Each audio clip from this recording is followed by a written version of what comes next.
할렐루야. 네, 귀한 예배 오신 여러분 진심으로 환영하고 축복합니다. 또 부득이해서 영상으로 예배 들으시는 분들도 환영하고 축복합니다.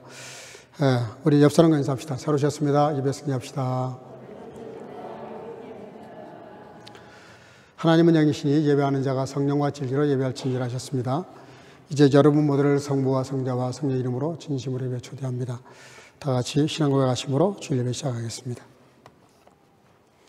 전능하사 천지를 만드신 하나님 아버지를 내가 믿사오며 그 외아들 우리 주 예수 그리스도를 믿사오니 이는 성령으로 잉태하사 동정녀 마리아에게 나시고 본디오 빌라도에게 고난을 받으사 십자가에 못 박혀 죽으시고 장사한 지 사흘 만에 죽은 자 가운데서 다시 살아나시며 하늘에 오르사 전능하신 하나님 우편에 앉아 계시다가 저리로서 산 자와 죽은 자를 심판하려 오시리라.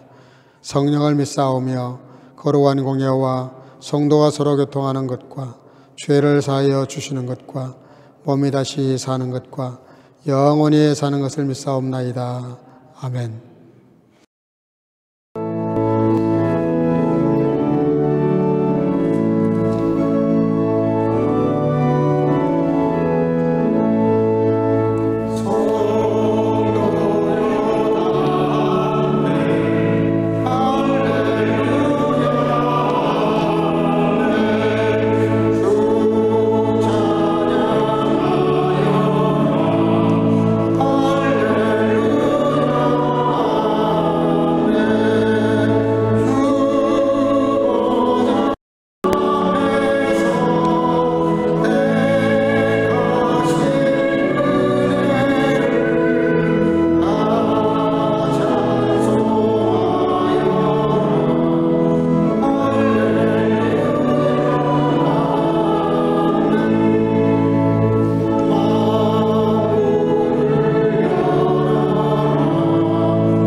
이 시간에 김혜옥 집사님 오늘 대신해서 기도하시겠습니다.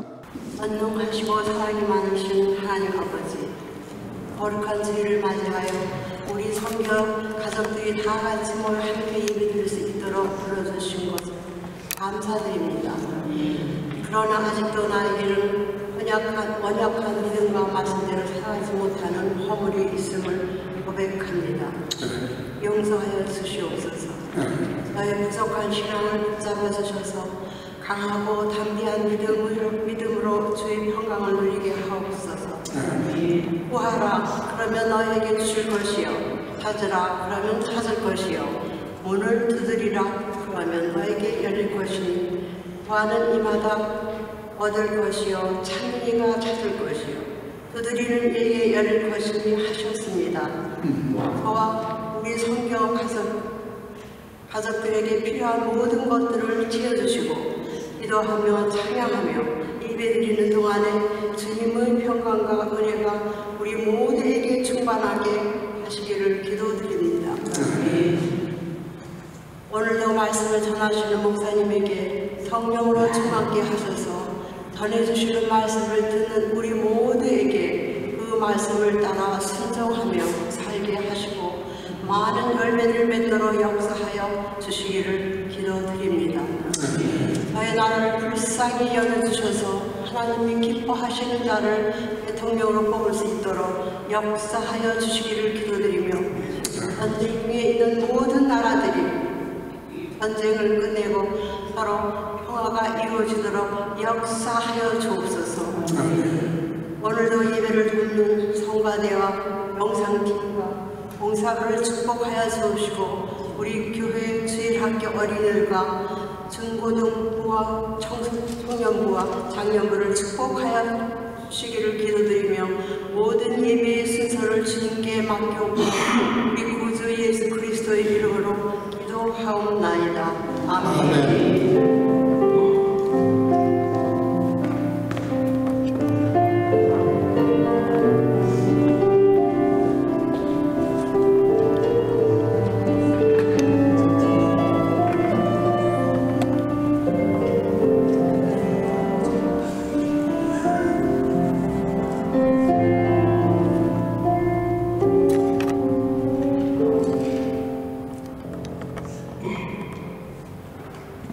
하나님 말씀 누가복음 24장 48절에서 53절 우리 다 같이 한 목소리로 천천히 읽겠습니다. 시작.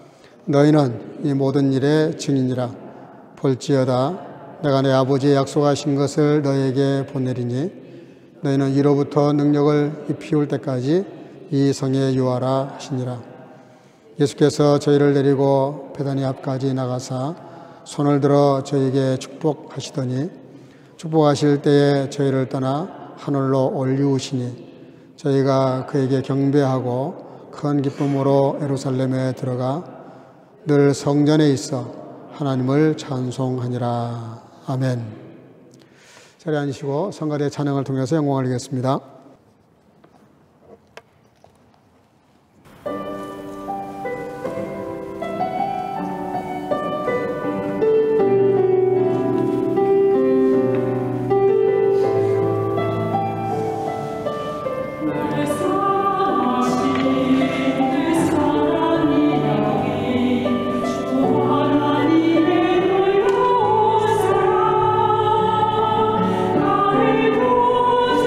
주시고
귀한 찬양 감사합니다.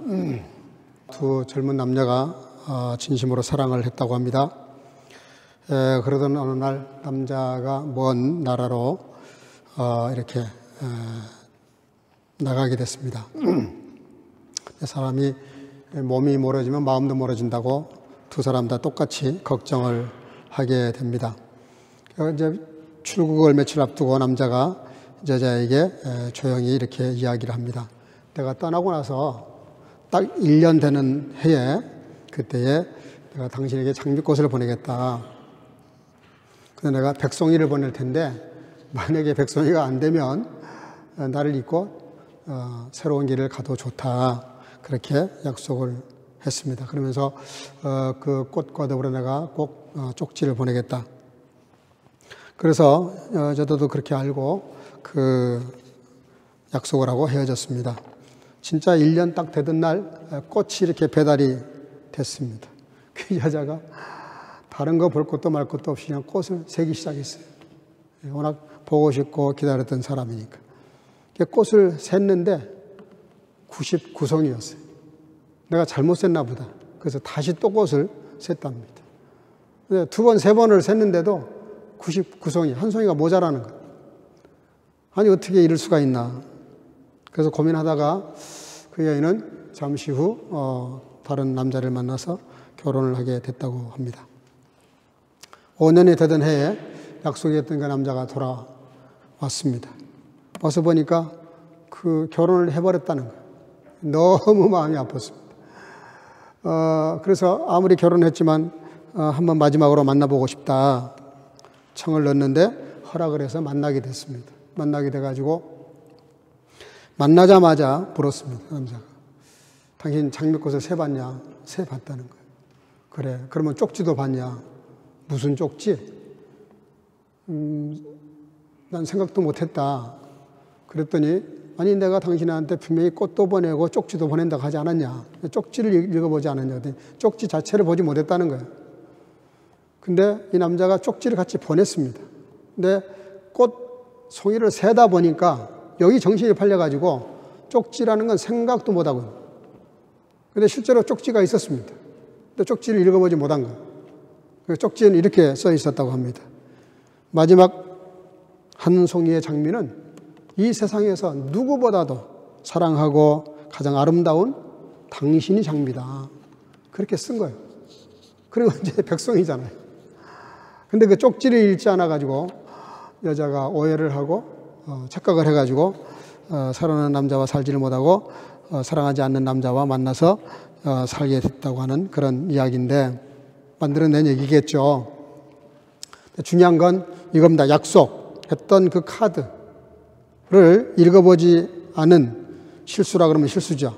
결국은 읽어보지 않은 것 때문에 아름다운 사랑을 성사시키지 못했다는 그런 얘기인데 성경이 말씀하고 있는 것이 바로 그런 부분입니다.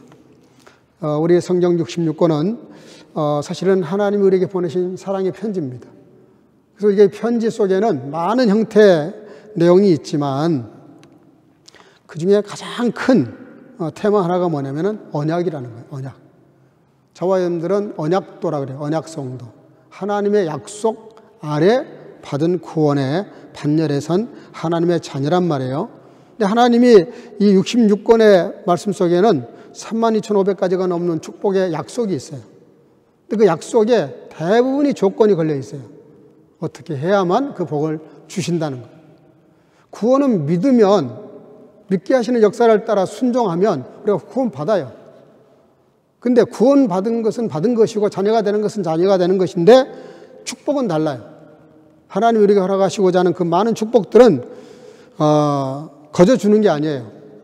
그 약속을 믿고 받아들이고 신뢰하면서 그 약속대로 행동하는 겁니다.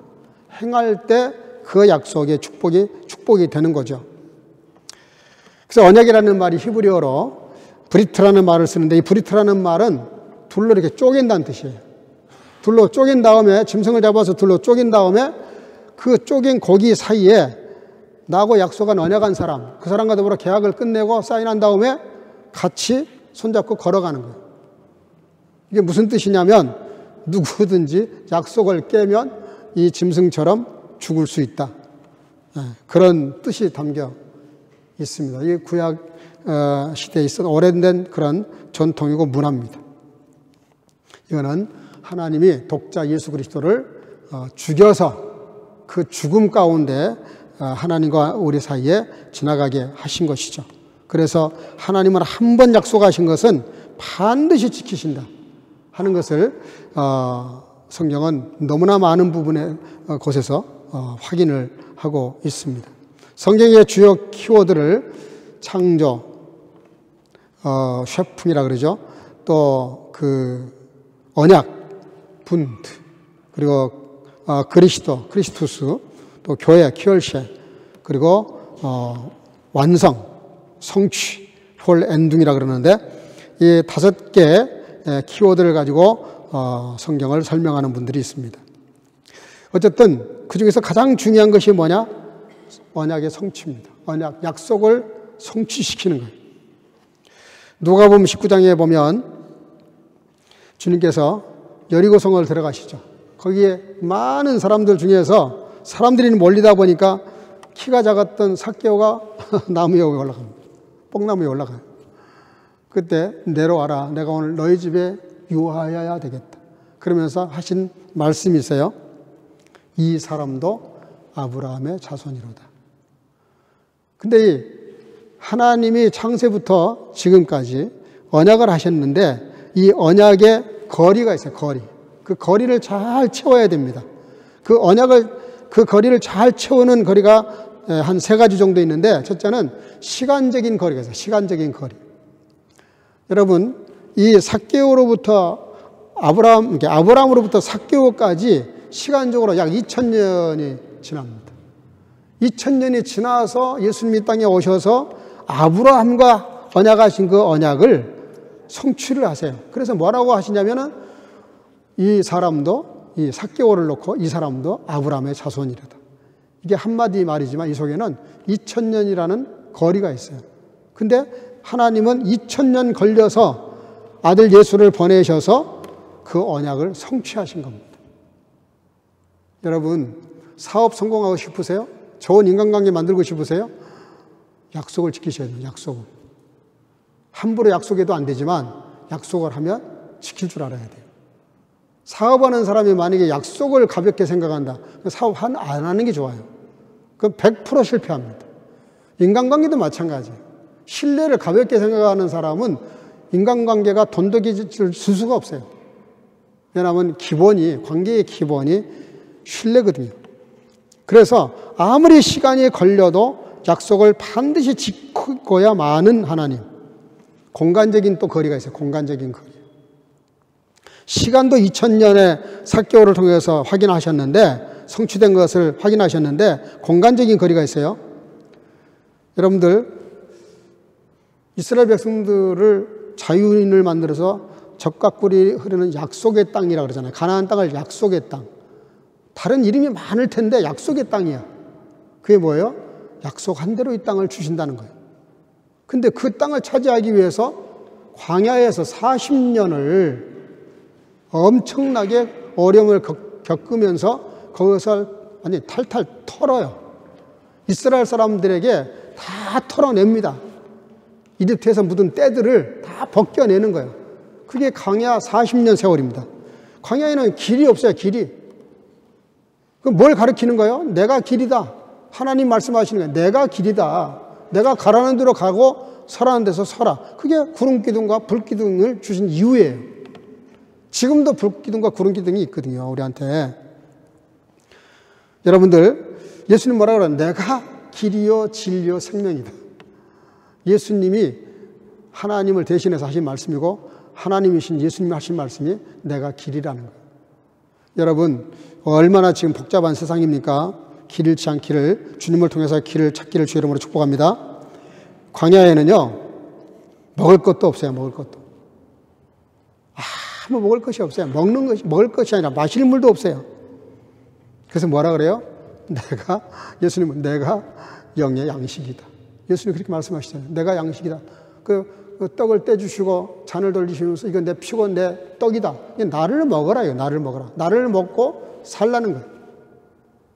여러분들, 사람이 하루에 3끼, 보통 저는 2끼 먹습니다만은 하루에 3끼, 2끼, 그거 안 먹으면 살기 힘들잖아요.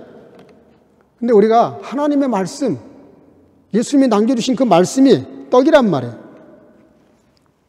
그래서 만나와 메추라기를 주셨는데 그것이 바로 이 땅에 오신 예수님 말씀을 상징한 거죠. 그리고 광야에는 또 사람이 없었어요. 사람이. 그러니까 무슨 얘기 하려고 그러는 거예요? 왜 하나님이 이렇게 광야로 몰아셨을까? 약속의 땅을 가는데. 3가지죠. 길이 없고 사람이 없고 먹을 것이 없어요. 왜 사람이 아무도 없는 곳에 몰아 넣으셔가지고 그렇게 40년을 어렵게 하셨을까? 나하고 상대하라는 거예요. 나하고. 여러분, 홀로 서기를 잘하는 사람일수록 많은 사람들과 잘 어울립니다. 근데 홀로 서기를 못하면 아무리 많은 사람을 만나도 마음이 공허해요. 예. 친구 많다고 여러분들 외롭지 않는 거 아닙니다.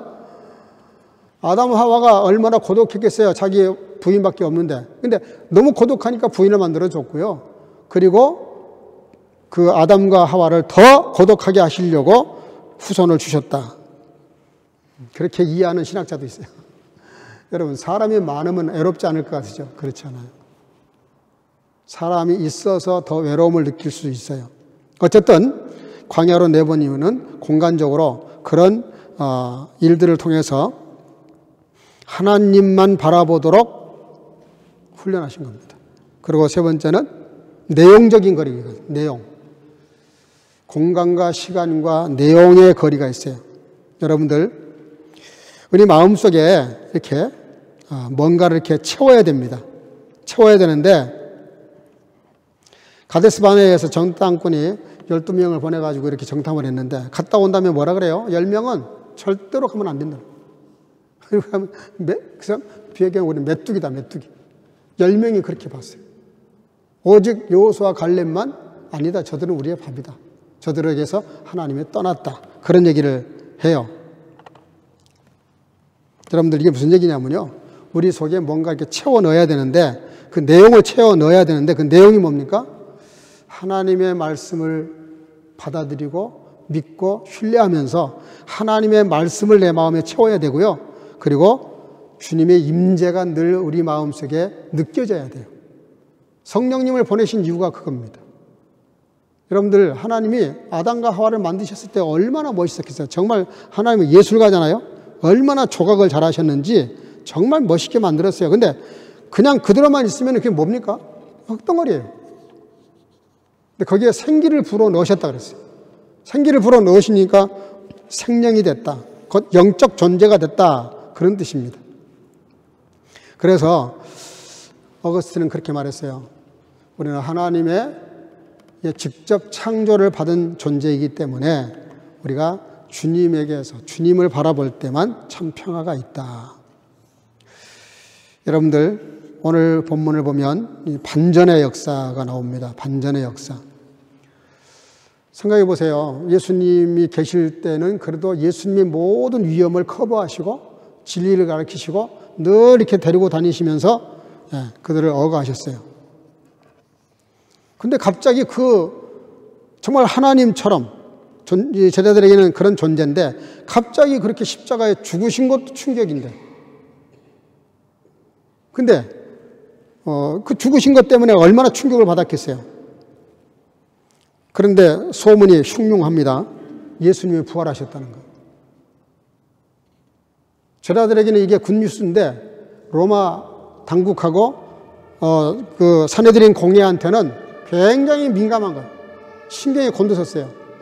이게 진짜면은 이게 막을 방법이 없다. 밀란이 일어날 수도 있다 이거고. 그리고 그 산헤드린 공회는 또 뭐가 되겠어요? 자기들이 예수님을 죽음에까지 몰고 간 사람들이니까 얼마나 마음이 아프겠어요. 얼마나 마음이 괴롭겠어요. 그래서 문들을 다 닫아 걸었다고 지난주에 우리가 말씀을 생각했습니다. 문들을 다 닫아 걸고 두려워 떨고 있는 거예요. 근데요, 갑자기 반전이 나타납니다. 예수님이 거기에 오셨어. 부활하신 몸으로 오셨어요. 왜 이 제자들이 갑자기 돌변을 해가지고 벌벌 떨면서 문을 다 닫아 걸었던 친구들이 밖에 나가서 예수님이 사셨다라고 그렇게 외쳤을까? 부활의 확실한 증거 몇 가지가 있는데요. 첫째가 쟤네들의 태도 변화예요. 태도 변화. 예수님이 정말 죽으셔서 끝났으면요, 쟤네들이 절대로 그렇게 행동할 수 없어요. 거짓말로 그렇게 한다고요? 거짓말이라는 건 한계가 있어요. 절대로 마음에서 끌어오르는 어떤 그런 걸로 진심으로 그렇게 행동할 수 없어요. 위선이나 거짓은 그거는 눈 가리는 것이기 때문에 금방 드러납니다. 왜 쟤네들이 그렇게 담대게 예수님이 부활하셨다고 증거할 수 있었을까요? 부활하신 주님을 봤거든. 직접 만났거든. 내 눈으로 봤고 이야기했고 자기들에게 이미 그렇게 평강을 선언하시면서 많은 약속을 주셨거든요. 그리고 또 다시 나중에 500여 명이 보는 데서 하늘로 공중에 올라가셨잖아요. 승천하셨다고. 그거를 본 사람들 중에서 380명은 긴가민가해서 다 자기 볼일 보러 갔고 120명만 딱 예루살렘에 돌아와서 성전에 모여서 매일 기도하고 찬송하고 예배합니다. 말씀을 생각하고 말씀을 듣고 그렇게 모여서 성령이 오시기를 기다리잖아요. 그리고 예수님께서 십자가에 돌아가시는 순간 휘장이 위에서 아래로 이렇게 찢어지잖아요. 위에서 아래로 찢어졌다는 말을 그렇게 해석하는 분이 있어요. 이거는 하나님께서 그 성막을 갈라서 세상과 하나님의 나라의 문을 열어버리신 거다. 천국 문을 하나님이 여셨다. 아멘. 여러분, 그래서 우리가 주님 나라, 하나님 나라 가는 거는 사람이 한 일이 아니에요. 다 하나님이 하신 일이에요. 그래서 오늘 그 제자들이 갑자기 태도가 바뀌었는데 첫째가 뭐냐면 큰 기쁨. 갑자기 담대해졌을 뿐만 아니라 그들 마음속에는 큰 기쁨이 있었어요. 그 큰 기쁨을 얻게 된 비결 서너 가지 얘기하고 말씀을 마치려고 합니다. 자, 첫째, 큰 기쁨을 얻는 비결이 뭐냐? 따라합시다. 성경을 깨닫는 데 있다. 진리를 깨닫는 데 있어요. 한번 읽어볼까요? 본문 44절 다 같이 시작. 또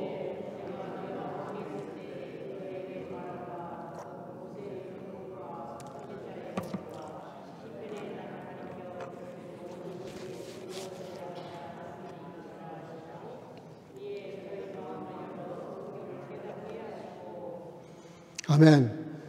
여러분, 이게 큰 기쁨을 얻고 예루살렘에 돌아가 성전에서 이렇게 매일 예배드렸다 그랬는데 그렇게 큰 기쁨을 얻게 된 첫째 비결이 뭐냐면 예수님께서 있었던 일들을 간단하게 아주 짧게 함축을 해가지고 말씀하시면서 기록된 모든 것이 이루어져야 하리라. 기록된 모든 것, 이게 언약이에요.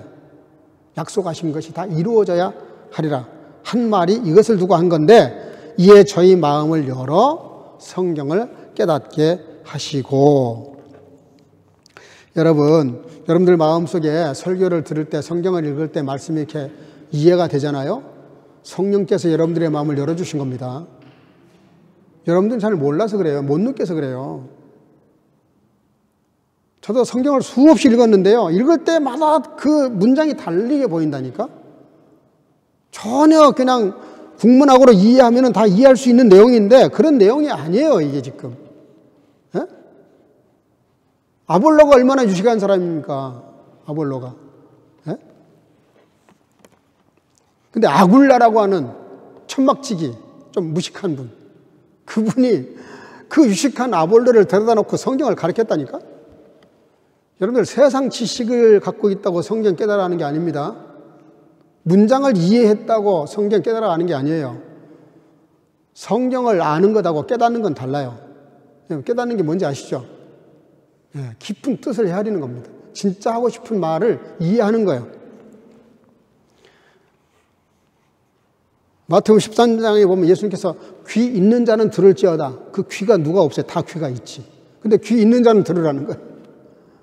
소아시아 7교회 편지를 보내는 사도 요한의 그 서신 맨 마지막, 각 교회마다 맨 마지막 문장이 뭐예요? 성령이 교회들에게 하시는 말씀을 들을지어다. 여러분, 그냥 말하는 게 아니라니까요. 성령이 말하시는 거. 그게 뭐예요? 영어로 하는 말씀. 영어로 하는 말씀을 이해해야 된다는, 깨달아야 된다는 거예요. 여러분, 백부장은 뭘 깨달아요? 백부장이 뭘 깨달아요? 다 예수님에 대해서 어느 정도 그분이 뭘 할 수 있는 분인지 알기 때문에 나름대로 다 예수님에 대해서 이해하고 있었어요. 근데 백부장은 달랐어요. 깨달은 게 있어요. 깨닫는 게. 그게 뭐냐면 자기가 군인이다 보니까 하나님이 그 사람의 그 특성, 배움, 문화적 배경, 출생 배경, 그 사람의 모든 삶의 환경 다 종합해서 사용하세요. 그래가지고 깨달음을 주셨어. 뭐냐?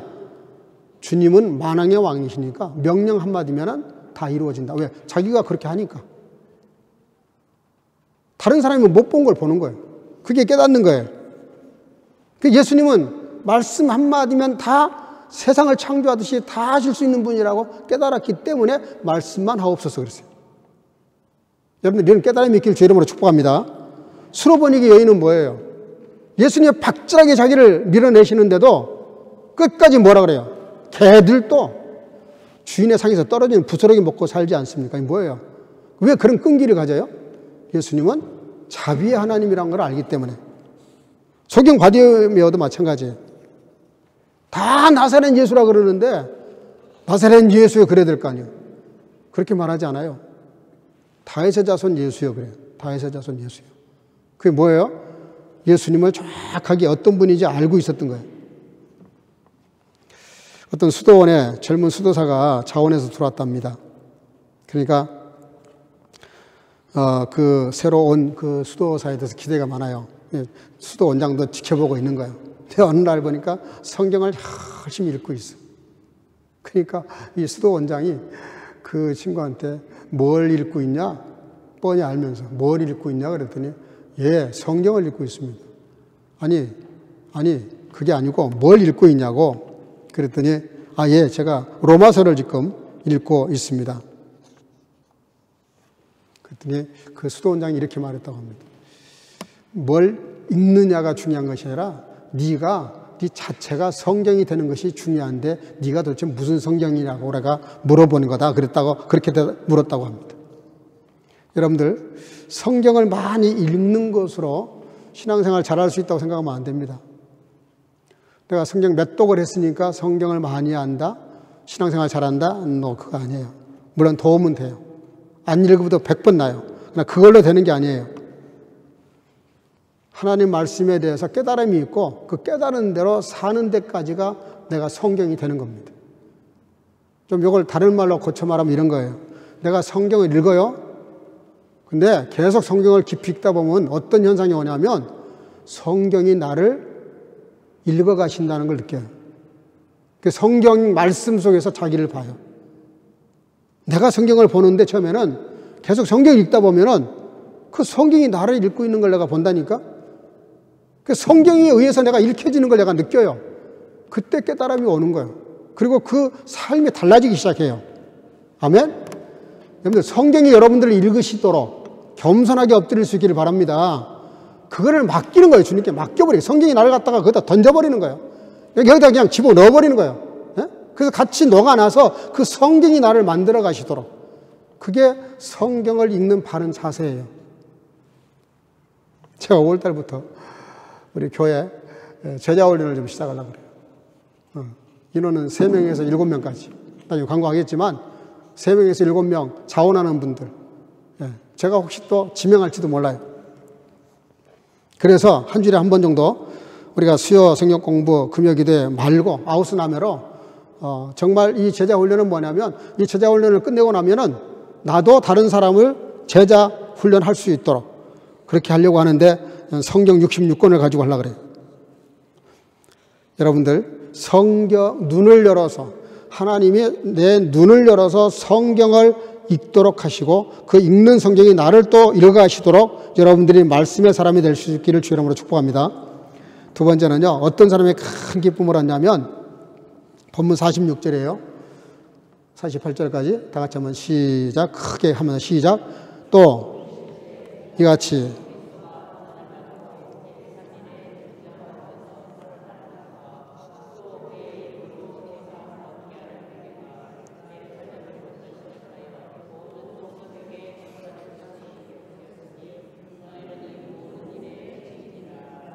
아멘. 예수님께서 제자들을 데리고 와서 축복 기도를 하신 다음에 보내시는데 뭐로 말씀하시면은 모든 족속에게 전파될 거라고 기록이 되어 있는데 이 모든 일은 너희들이 해야 된다. 너희들이 나에 대해서 좀 증인이 돼주라. 가끔 여러분들 교통사고 나면 쪽지를 붙여놔요. 혹시 여기 지나가다가 메시의 요 장면 본 사람 있으면 좀 내 증인이 좀 되어달라고 쪽지를 붙여놓으면 독일 분들은 정말 훌륭한 분들 같아요. 예? 그 쪽지 붙여놓잖아요? 멜덴이 돼요, 진짜. 내가 그거 지나가다 봤다고. 귀찮아서 그런 거 하는 거예요. 귀찮아하거든요. 예? 독일에서는 정말 조심해서 이렇게 옛날에 우리 교회 봉고차가 하나 있었잖아요. 봉고차 있을 때 그 봉고차를 우리 성도들이 빌려다가 썼단 말이에요. 근데 한 번은 학생 하나가 이사한다고 봉고차를 빌려달라고 해서 빌려줬어요. 근데 저기 모아비트 쪽에 사는 친구였는데 갑자기 어느 날 저희 집에 편지 한 통이 왔어요. 폴리짜이로부터. 당신이 파플루트 사고 내고 도망갔다는 거예요. 왜냐면 이제 이 차가 내 이름으로 돼 있으니까, 목사 이름으로 돼 있으니까 당연히 내가 그랬다라고 나한테 온 거죠. 예. 나중에 알고 보니까 이 친구가 차를 파킹을 하면서 파킹하면서 뒷차를 약간 건드렸나 봐. 잘 표도 안 나고 별로 다치지도 않았으니까 그러니까 본인은 그걸 몰랐는가 봐, 아예. 그래서 이제 파킹했다 나중에 차를 반납했는데 몇 주 지난 다음에 그게 날라왔어요. 알고 보니까 그 친구가 사는 동네 그 아파트에 사는 할아버지야. 할아버지가 할 일 없었는지 내려다보고 있다가 차를 뒤에 닿는 걸 봤어. 예? 누가 신고해달라는 것도 아닌데 그냥 자기가 알아서 신고한 거예요. 이 차 눈물에 가서 적고 이 차 운전수가 차 뒷차를 받았는데 그냥 가버렸다. 예, 차 파킹하고 나중에 차 빼고 가버렸다. 이렇게 해가지고 파플루크트가 돼가지고 독일에서는 파플루크트가 죄가 크단 말이에요. 그래서 법원에 출두하라는 식으로 왔길래 사유서를 다 썼어요.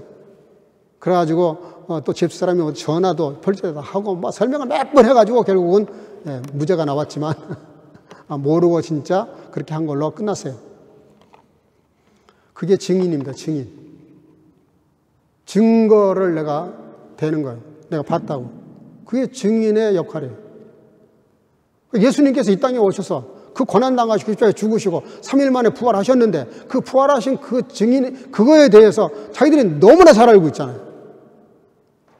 그거에 대한 증인이 좀 되라는 거예요, 그거. 지난주 얘기했잖아요. 아니, 우리 동네 하나 누가 죽었다 살아났는데 그 사건이 보통 사건입니까?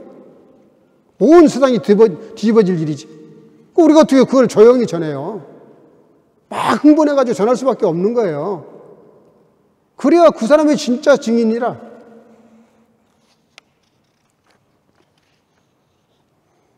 게테는 그런 말 했어요. 내 인생의 최고의 날은 내가 사명을 깨달은 날이다. 사명.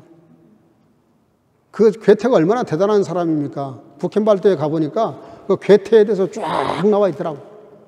근데 정말 그 사람 문학 기가 막힌 사람이잖아요. 얼마나 많은 부분에서 뛰어난 사람이에요. 근데 그 사람은 어떤 것도 나에게는 기쁨이 없었다는 거예요. 근데 내 사명, 이 땅에 태어난 사명을 깨달은 순간이었다. 폴틸리는 이런 말 했어요. 고대 사람들에게는 죽음이 가장 큰 화두였다. 근데 중세 사람들은 죄가 큰 문제였다. 죄 문제 해결을 못 해가지고 전전긍긍했다. 근데 현대인들은 뭐냐? 삶의 의미가 너무나 큰 문제라는 거예요. 삶의 의미가. 여러분들 일이 힘든 거 아닙니다. 그 일을 해야 되는 의미를 잘 모르면 작은 일도 힘들어요. 피곤해요.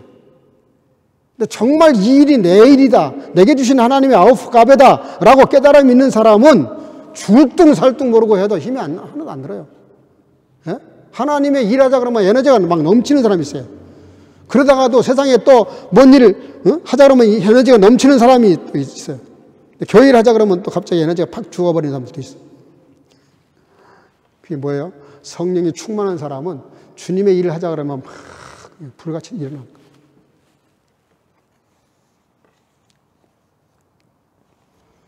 거룩한 증인이 있는데요. 러시아 문학자이자 노벨상 문학 수상자인 솔레니친이 50년 동안 러시아 혁명사를 연구했대요. 수백 명을 만나서 인터뷰하고 수천 권의 책을 읽었대요. 그러고 나서 내린 결론이 뭔지 아세요? 러시아가 왜 혁명을 하면서 6천만 명이나 죽었을까? 이 큰 불행이 어디서 왔을까? 내린 결론이 딱 하나예요. 한번 따라합시다.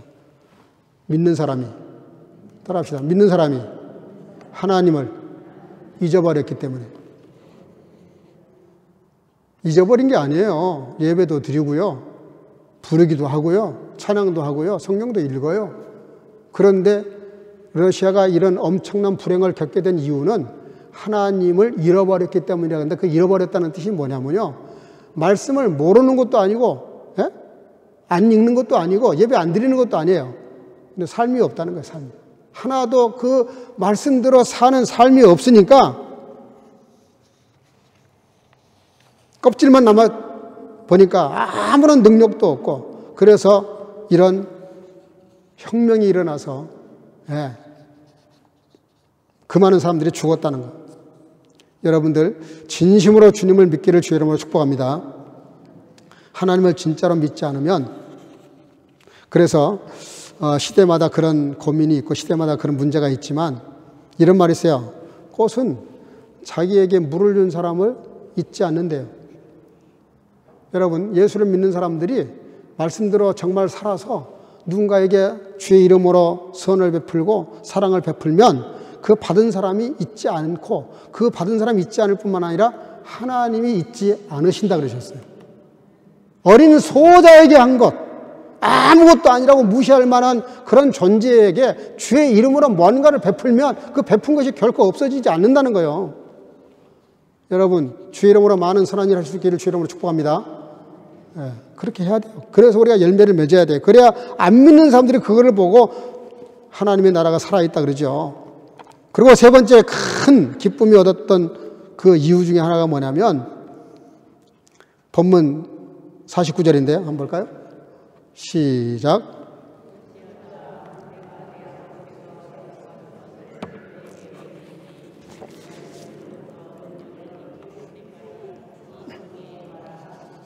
아멘. 여러분, 뭐를 하든 그렇게 말해요. 예수를 아는 사람들 특별히 쓰는 말이 있죠. 끼가 있어야 된다. 끼. 끼가 있어야 된다는 끼. 성령 충만이라는 게 비슷한 말이에요. 주님의 일을 하고 말씀대로 살려고 할 때 마치 그 성령의 끼가 있는 사람처럼 뭔가 그 일을 하면은 막 기분이 좋아지고 힘이 막 나고, 초인적인 그런 평소와 다른 힘이 나는 사람들이 있어요. 그렇게 순하고 아무것도 할 줄 모르는 사람인데 악기만 손에 잡았다 그러면은 막 미친 사람처럼 연주하는 사람이 있어요. 우리 교회 출신 중에 고봉인이라고. 여러분, 내가 그 친구 소개했어요. 차이콥스키에서 첼로 가지고 대상을 받은, 청소년부에서 대상을 받은 친구인데 어머니하고 여기 berlin에 유학 가서 우리 교회를 나왔는데, 이 친구는 정말 그 한번 신방을 가서 같이 밥을 먹었는데 금방 어디로 사라졌어. 보니까는 다 그 방에 올라가 가지고 또 연주하고 연습하고 앉아 있더라고. 근데 토요일 날만 되면 꼭 저한테 전화가 와요. 목사님, 내일 찬송가가 뭐예요? 근데 우리 윤인의 집사도 있어서 알지만은 파이프 오르간을 치면요, 첼로 그 밑에 여기서 연주해봤자 소리가 안 나요. 파이프 오르간에 묻혀가지고, 아니 옆에 피아노를 크게 쳐도 묻혀가지고 소리가 잘 안 들려. 그런데도 이 친구는 그 첼로를 가지고 찬송가를 연주할 때 자기 마음이 그렇게 편안하다. 이제 15살밖에 안 된 친구가 예배 한번 드릴 때 자기 전공이 그거고 달란트가 그거니까 그거 가지고 나는 이거 사람들 들으라고 연주하는 게 아니라는 거예요. 사람들에게. 윤사무엘 그 집사도 우리 교회 와서 뭐 연주 한번 한 적이 있어요. 밥 먹으면서 내가 물어봤어요. 정말 아까 여호와는 나의 목자시니 그 유튜브에 지금도 떠 있어요. 그 좀 자신만만하게 정말 찬양을 잘하시던데, 그랬더니 이거 목사님 그런 말씀하지 마세요. 제가 아까 특송하면서 얼마나 부들부들 떨었는지 아십니까? 제 손을 안 보셨습니까? 그러더라고요.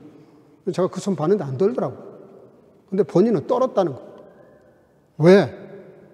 사람은 전혀 안 보이는데 하나님이 보이니까 떨린다는 거예요. 하나님 앞에서 감히 나 같은 죄인이 어떻게 이 거룩한 찬송을 부를 수 있냐 그러면서 자기 벌벌 떨면서, 그러니까 오퍼에 가서는 가사고 뭐 이거 다 외워가지고 아무것도 없이도 뭐 몇 시간 공연할 수 있대요. 근데 교회에서 특성할 때만 떨린대. 그 음악의 대가는 좀 다르긴 다르다. 응? 성령 충만이라는 게 뭔지 아세요? 하나님의 말씀으로, 하나님의 이름으로, 하나님의 일을 할 때 막 그냥 이렇게 끼가 있는 것처럼 정말 힘이 막 나는 거예요. 예? 내가 말씀대로 좀 순종해야 되겠다 그러면은 막 힘이 없는 힘까지 막 생기는 거예요. 누구도 못 막어. 히브리서 11장에 보면은 이 하나님의 사람들은 나라도 왕도 누구도 막을 수 없다 그랬어요. 죽음도 그들을 못 말린다 그랬어요. 죽음도. 그게 성령 충만입니다. 여러분들 이 성령 충만이 있기를 주 이름으로 축복합니다. 성령 강림절이 그렇게 중요한 거예요.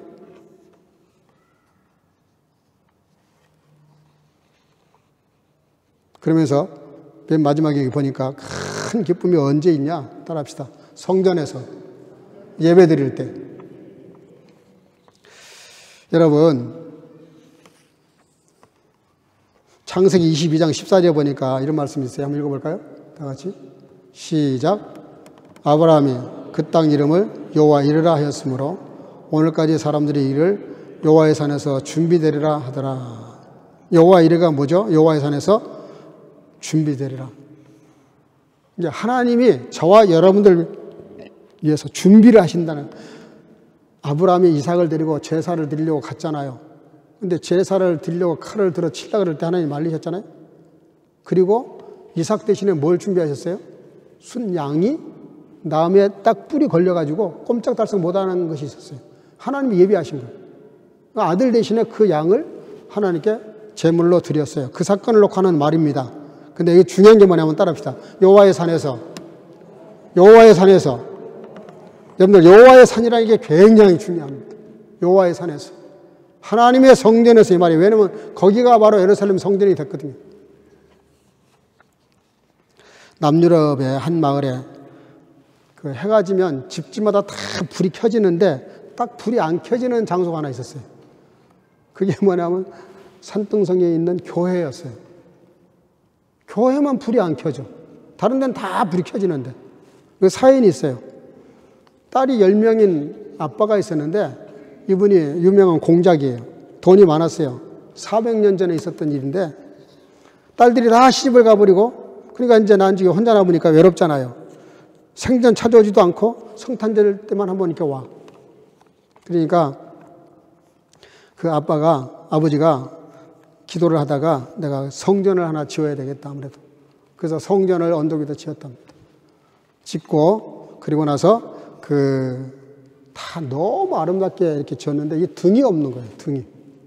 교회가 다 갖출 걸 갖췄는데 등이 없어.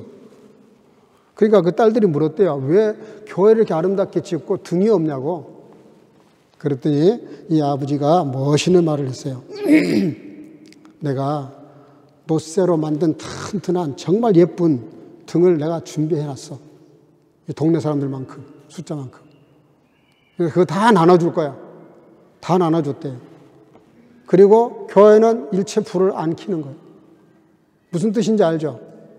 예배드리러 올 때 등불을 켜가지고 들고 그 등불로 밝혀서 교회에 와서 자기 자리에서 자기 등을 켜놓고 있으라는 거예요. 굉장히 철학이 담긴 얘기입니다. 여러분들이 빠지면 내 자리가 등불이 꺼져 있는 거예요. 예배의 사람이 빠지면 그 빠진 자리가 등불이 꺼져 있는 거예요. 오늘도 보니까 대여섯 가정이 지금 출장도 가고 여행도 가고 연락이 저한테 이렇게 왔어요. 그러니까 빠진 그 사람들 자리에는 등불이 안 켜지는 거예요. 그래서 이 교회가 지금까지도 그 전통을 이어간대요. 지금도 등을 안 달아. 거기 참석하는 예배 참석하는 사람들이 가지고 온 등을 가지고 그 교회당을 밝혀. 많이 모일수록 교회가 환해지는 거예요. 여러분들 우리 교회도 이런 은혜가 있기를 주 이름으로 축복합니다. 자기가 등불을 켜야 되는 거예요. 내가. 누가 등불 켜주기를 기다리는 게 아니라 내가 등불을 밝히는 그런 성도. 마지막 결론. 50절에서 53절 다 같이 읽어보겠습니다. 시작. 예수께서 저희를 데리고 손을 들어 저에게 축복하시더니 축복하실 때 저희를 떠나 하늘로 올리우시니 저희가 그에게 경배하고 큰 기쁨으로 예루살렘에 돌아가 늘 성전에 있어 하나님을 찬송하니라. 아멘.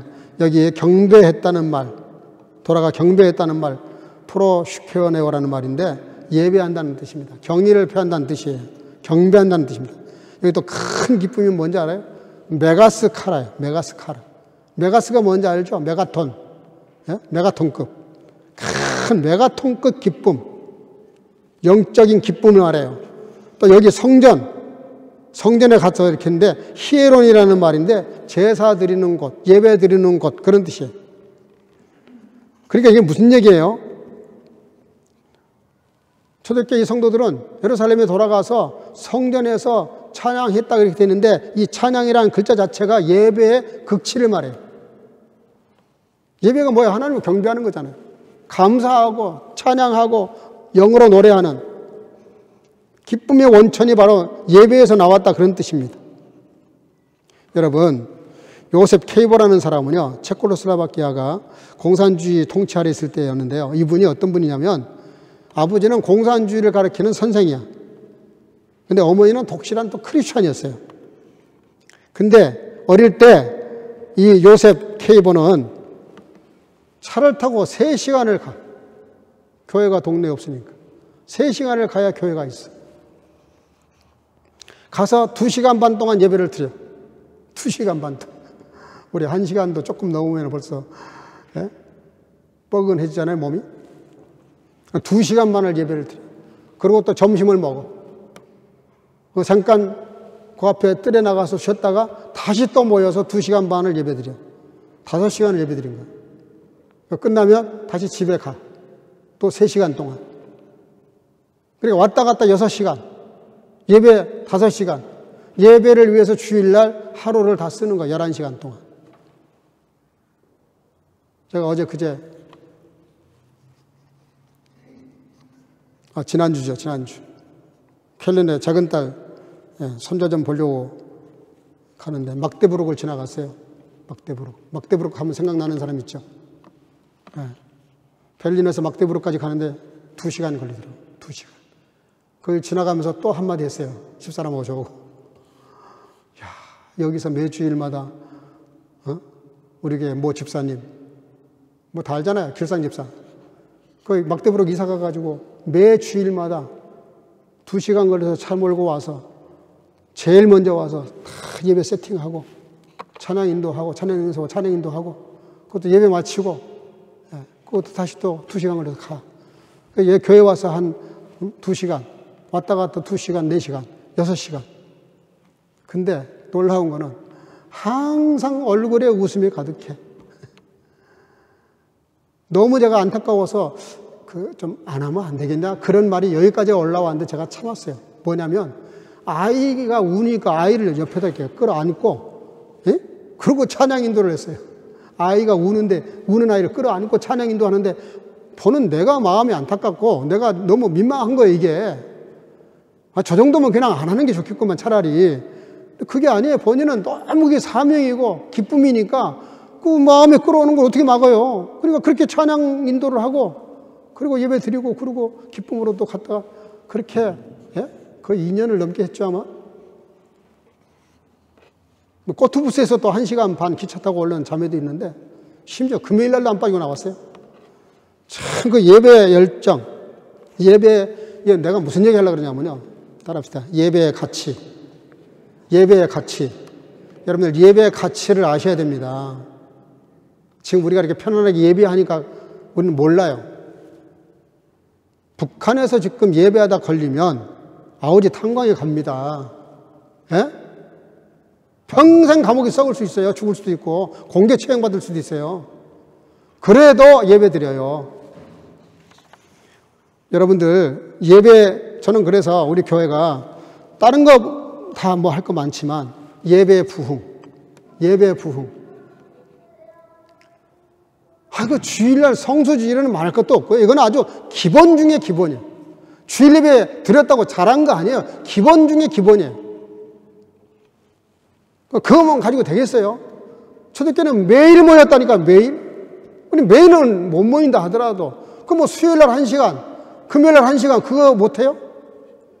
정 힘들면은 다 꺼놓고 듣기만 하는데, 그것도 못해요?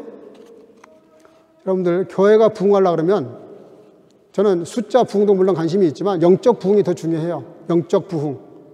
우리 영이 정말 잘 되려고 그러면 여러분들, 교회가 하고 있는 예배에 빠지지 마세요. 교회가 실시하는 예배만 꼬박꼬박 참석해도 영이 성장한다니까? 생각해봐요. 하루에 밥을 먹는 게 굶듯이, 먹는 것처럼 굶는다. 영양실조 걸리겠지. 혹시 내 영이 영양실조 혹시 아닌지, 아니면 아예 무뎌서 감각이 없는 건지. 여러분, 예배는 기본입니다. 기본. 그리고 예배만큼 더 중요한 게 없어요.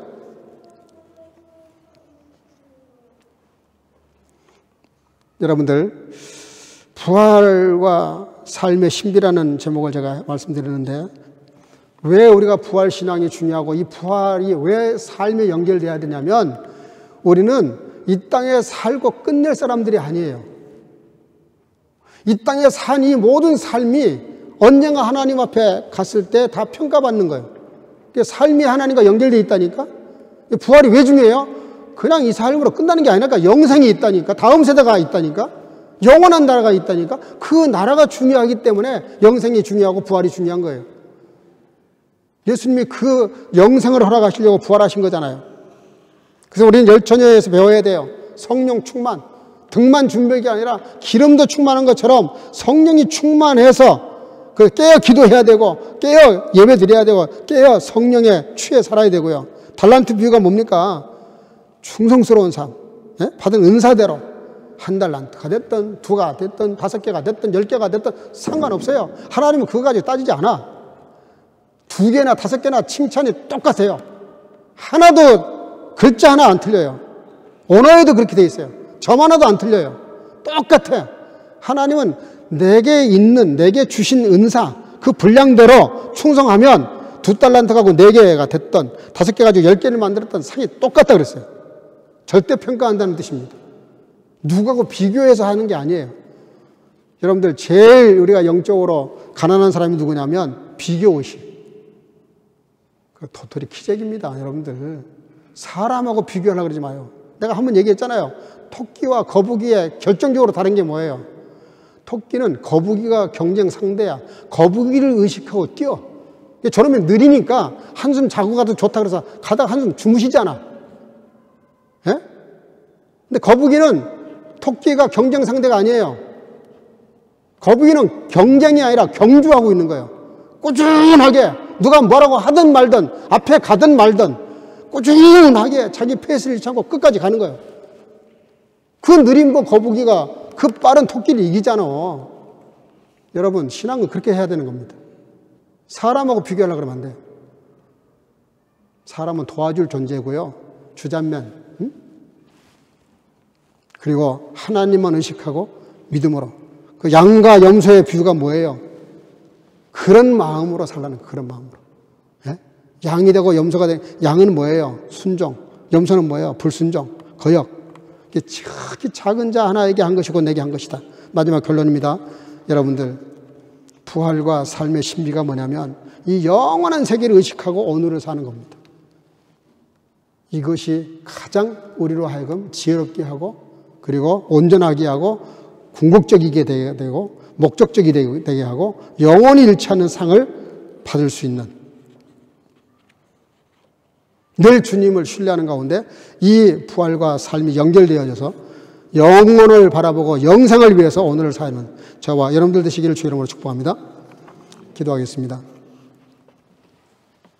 사랑과 은혜가 충만하신 아버지, 은혜 감사합니다. 오늘도 주의 은혜 안에서 주님 앞에 나와 예배하는 시간에 부활과 삶의 신비에 대해서 말씀을 생각했습니다.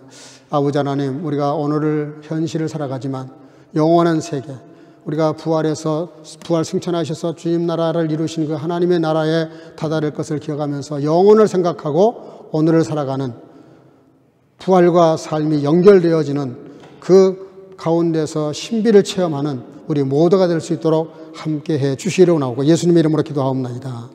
아멘. 말씀을 생각하시면서 찬송가 427장을 부르시면서 준비하신 힘을 드리겠습니다.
살아계신 아버지 하나님, 거룩한 주일을 허락하시고 주 앞에 나와 예배하는 귀한 시간에 여러 모습으로 주님께 예물을 드렸습니다. 이것은 물질이 아니라 우리의 신앙이요 주님을 향하는 사랑이요 신앙 고백인 줄로 압니다.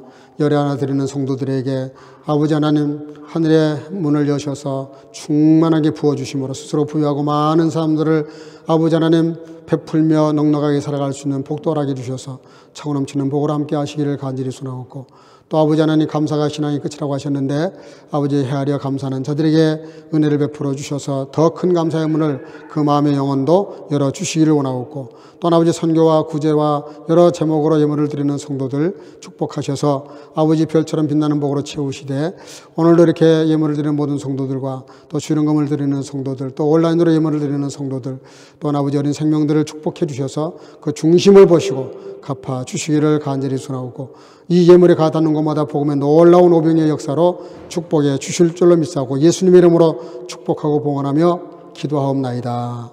아멘.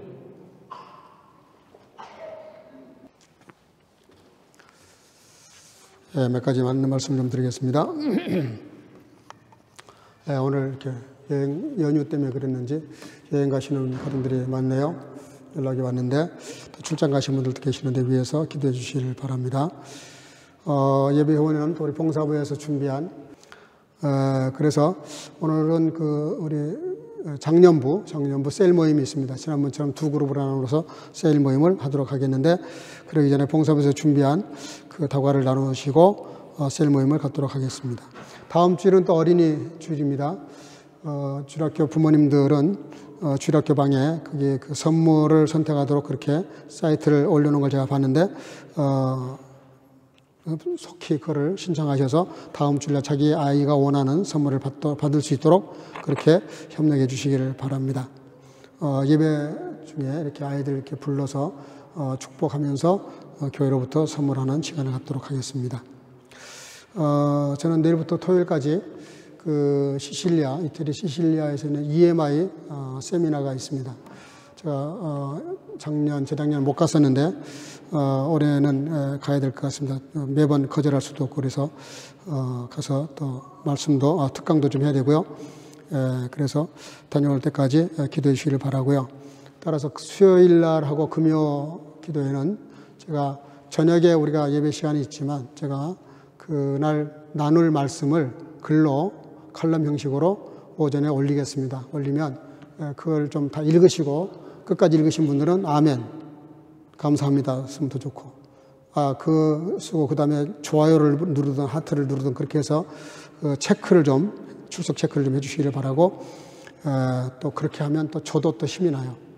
근데 어떤 분 글을 올리고 공지를 했는데 아무 반응이 없으면 그 하는 사람도 맥이 빠지죠. 좀 우리 교회는 그런 거 좀 잘했으면 좋겠어요. 그리고 5월 중으로 37주 제자 훈련을 시작하려고 합니다. 3명에서 7명 소수로 이렇게 하려고 그래요. 그래서 37주짜리가 있는데 제자 훈련을 하려고 합니다. 성경 전체를 다 이렇게 훑어서 특별히 핵심 진리를 나누려고 합니다. 그래서 그 정도를 하고 나면 성경의 기본이면서 또 좀 차원 높은 그런 진리를 다루려고 합니다. 그 모집이 되면 그분들과 같이 의논을 해서 일단 줌으로 할 겁니다. 시간도 모든 일들을 끝내고 뭐 8시 하든 9시 하든 그나간 모인 사람들의 형편 따라서 주중에 한 날을 정해서 저녁에 하든 새벽에 하든 하여간 모여서 회의를 해서 다 여건에 맞는 시간을 정해서 하겠습니다. 저한테 좀 자원하시면 더 좋겠고 개인적으로 자원을 좀 해주세요. 3명 이상이 차면 시작하도록 그렇게 하겠습니다. 제가 이태리 있지만 뭐 주중에 뭔 일 있으면 바로 저에게 개인적으로 연락 주시기를 바랍니다. 또 이렇게 빠진 분들 꼭 연락하셔서 안부 전해주시기를 바라고 다음 주엔 다 나올 수 있도록 그렇게 힘써 주시기를 바랍니다. 우리 옆 사람과 더불어 인사 나누겠습니다. 부활과 삶의 신비로 승리합시다. 주 이름으로 사랑하고 축복합니다. 네. 네.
Sie aber kehrten wieder nach Jerusalem mit großer Freude und waren alle Wege im Tempel und priesen Gott.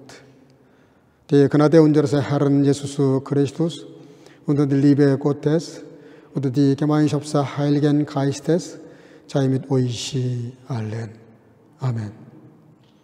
저희가 그에게 경배하고 큰 기쁨으로 예루살렘에 돌아가 늘 성전에 있어 하나님을 찬송하니라.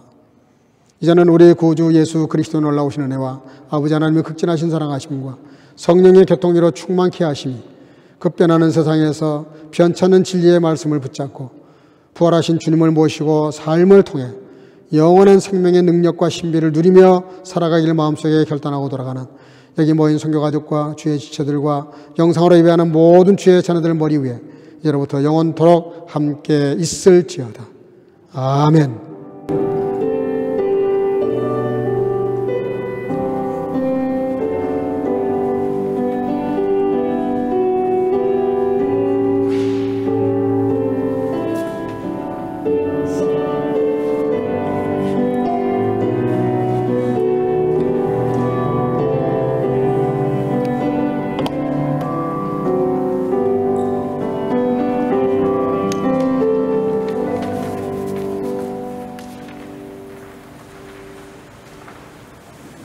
좀 가만히 계시고요. 우리 김성호 투사님, 오늘 제 생일이었습니다. 잠깐 일어나시고, 우리 손을 향해서 축하 소원하겠습니다.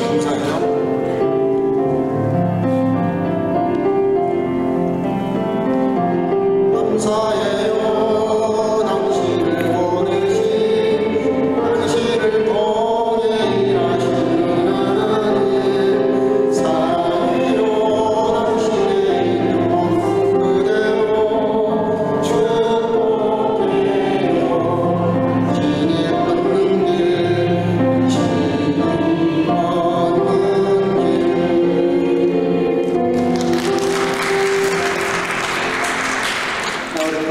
우리 서동근 형제님 한국 잘 다녀오셨습니다. 우리 박수로 환영할까요? 네. 네. 기도하겠습니다. 사랑과 은혜가 충만하신 아버지 은혜 감사합니다. 오늘도 저 앞에 나와 예배하는 시간에 또 이렇게 사는 아들 생일을 맞이해서 축하하게 하신 거 감사합니다. 하나님께서 귀한 아들을 축복하셨고 지금까지 함께 하셨는데 장래도 함께 하셔서 늘 존귀하고 영적으로 강건하고 행복하고 유쾌한 삶을 살아가도록 그의 삶을 붙잡으시고 축복해 주시기를 간절히 소원하고 또 아버지 선교가족들 이 한 주간도 주님과 동행하며 살 때에 부활의 능력을 가지고 삶에 그대로 적용해서 늘 승리의 삶을 살아가기에 부족함이 없도록 한 주간의 삶도 주장하시고 함께 하시기를 간절히 소원하고 또 부족한 종이 잠시 출장하는 중에 교회를 비우는데 하나님께서 모든 성도들의 삶을 안전하게 붙잡아 주시고 또 피차 은혜로 함께 할 수 있도록 은혜 베풀어 주시기를 간절히 소원하고 예수님의 이름으로 축복하고 봉헌하며 기도하옵나이다. 아멘. 영광의 박수 올리겠습니다. 할렐루야.